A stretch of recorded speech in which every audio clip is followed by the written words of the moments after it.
Ezra was always the one who left first. Jobs, friendships, relationships. He didn't think of it as running. He had a cleaner word for it, and for years it felt like wisdom. He'd learned it young. Stay too long and things fall apart. Leave early and you leave intact. He called it self-respect, emotional maturity. He left before the mess, before the disappointment, before they could leave him. It looked like control. He built an entire life around exits. And for a while, it worked. But one evening, scrolling his notes app, he found a sentence he'd written 3 months ago and forgotten. He sat with that for a long time.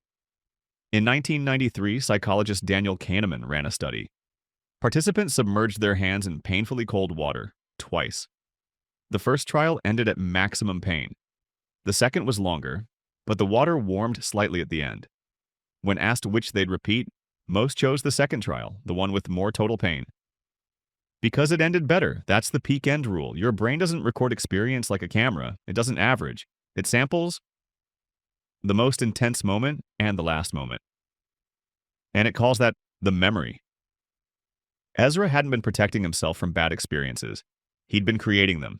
Every early exit was a bad ending, and his brain logged every single one as a loss.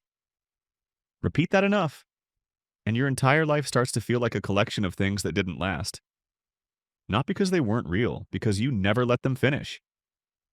He couldn't rewrite old memories, but he could start designing new endings. He stopped optimizing for safety. He started optimizing for how it ends. And something shifted. The same experiences, the same people, the same life started feeling different in memory, not because they changed, because he finally stopped cutting the scene before the warmth arrived. You can't always control the peak, but you can control where you choose to stop. The peak end rule isn't a flaw in how you're built.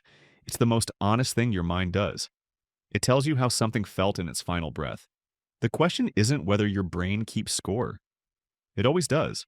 The question is, are you giving it a last frame worth keeping? If you've ever left something good before it was finished, comment stay or soften, and share this with someone who always seems to disappear right when things get real. Your memory is writing your story. Don't end every chapter on a cliffhanger.